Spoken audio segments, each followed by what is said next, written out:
Micro-credentials versus traditional degrees.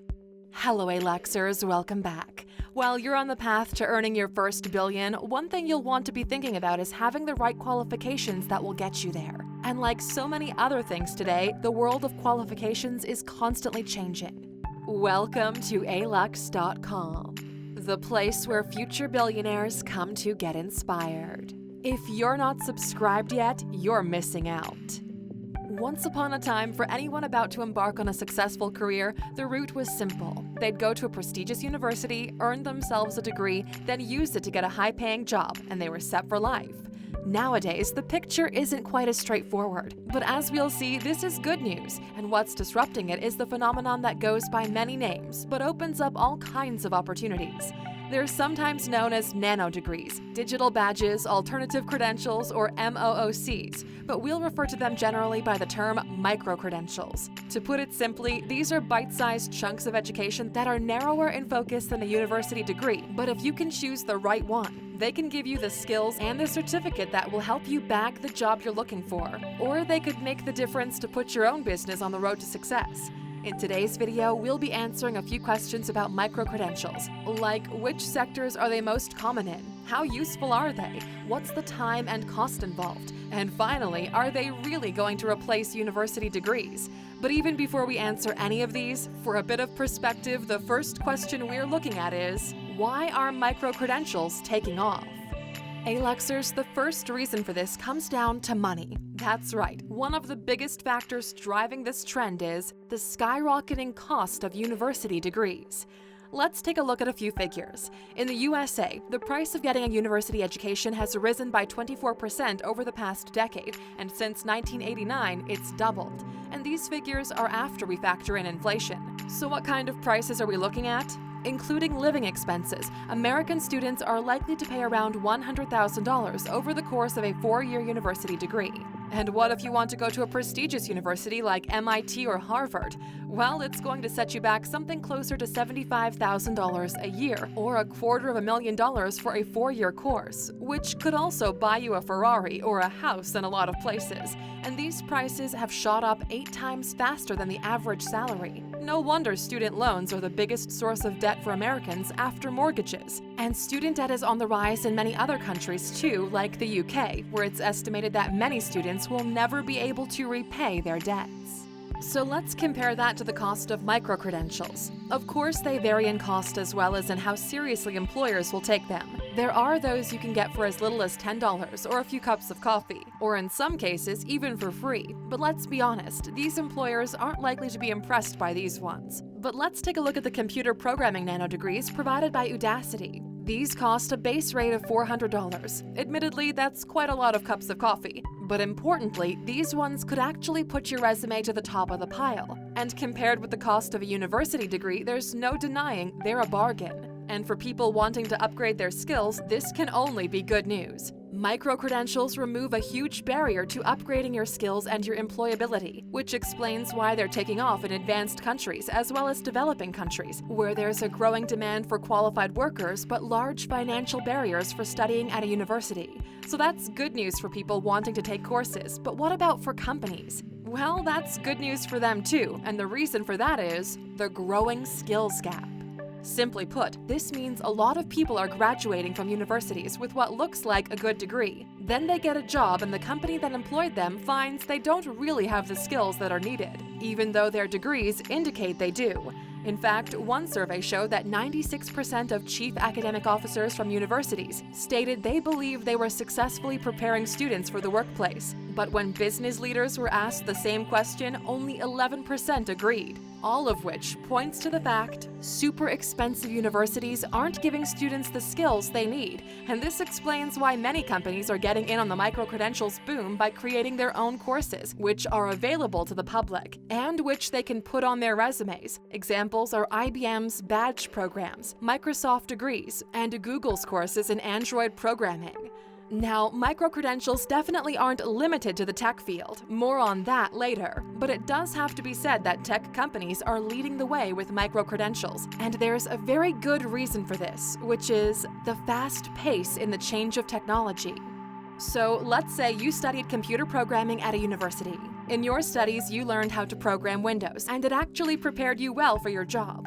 Then, one day, your company doesn't need you to program Windows anymore. You need to program Android for apps. You've got the right background, you just don't know how to program Android. This is going to need some retraining, and you definitely don't want to go through another university course for it. And this is where micro-credentials fit the bill perfectly. You can do it on your own time as you're working over whatever time frame you want, and the cost and time are going to be a fraction of taking another degree. And with the world of work changing faster than ever before, this is the kind of thing more and more people are doing mid-career. And not just in tech, but in a wide number of fields like business management, healthcare, and education, among others. And of course, there's one more reason why micro-credentials are taking over: the length of time compared to university degrees. In most countries, a standard bachelor's degree at a university usually takes you 3 to 4 years. But what about micro-credentials? Well, they vary a lot, although a typical one might last about 10 weeks. Some are shorter, and there are those who take a year or more. Of course, any of these will have a narrower focus than a university degree, but this is often good news. That's because a well-made micro-credential is focused. That means it's tailored to real-life work experience needs, which can really help make your resume shine when a future employer receives it. Now this leads us to which sectors are micro-credentials most common in? As we've already mentioned, tech has been the real trailblazer here. The likes of Microsoft, Google, IBM, and Amazon now provide courses in artificial intelligence, programming, and data analysis. Business is also popular. Shortly behind them are healthcare and advanced manufacturing, but you can also find accredited courses in real estate, design, creative writing, building a startup, marketing, and teaching English as a foreign language, as well as many others. There are those that can help you improve at a hobby and even make money from it, like DJing or organic vegetable gardening. And if you really want to go for something a bit more far out there, you'll even be able to find micro-credentials in clowning or dog training. Or if you really fancy it, how about giving animal Reiki a go? How can they help? The short answer is that micro-credentials can help you at all stages of your career, or before you've even started it. Let's say you already work and you need a new skill. Maybe you're a programmer and need to branch out into AI. A micro-credential is perfect for this, and it's pretty simple to find one, put the work in, and get certified. Or perhaps you run your own business, but you're not very good at marketing it. There are plenty of marketing micro-credentials out there waiting for you. And what if you've just finished studying, say, accounting at university, but you wish you'd followed your passion for art and become a graphic designer? It's not too late because you can retrain without going through the cost of another university degree and find a reputable micro-credential for design. Or you really want to study psychology to work in that field, but the cost of a psychology degree at university is just too high. Micro-credentials can save the day for you here, too. Hey Luxers, the point is that micro-credentials are already lowering the barrier of entry for people who aren't on the job market yet, or for those who want to retrain for a career change. You'll still need to put the work in and show determination to make it work. It's just they take away the cost and time in doing a university degree. And even if one micro-credential does imply less time spent studying than a traditional degree, determined education hackers often stack them. In other words, over a period of time, they'll do several courses. And in some fields, having a range of well-chosen micro-credentials that complement each other can be equally impressive, or in some cases, more impressive than a traditional degree. So, can you do any job with a micro-credential? Truth be told, micro-credentials do have their limits. Some jobs that have more set paths into the career, like doctors, dentists, or lawyers, and yes, getting into these fields is going to involve a university degree. But what about other desirable jobs, like working in a multinational corporation? Traditionally, for well-paid jobs at a multinational level, candidates have needed to have a university degree. The logic here is that having gone through what it takes for a degree shows determination, organizational skills, and indicates a higher caliber. And to be fair, there is something to be said for this. In most multinationals, this still applies, although there are signs this is changing. And you may have already guessed it's tech giants leading the way here. Google, Microsoft, Apple, IBM, and Amazon don't require a degree for their shortlists for well-paid jobs. And this comes as no surprise because it's the tech field that's really shown that degrees don't often prepare you for the job, but micro-credentials can. So this brings us to how well regarded are micro-credentials?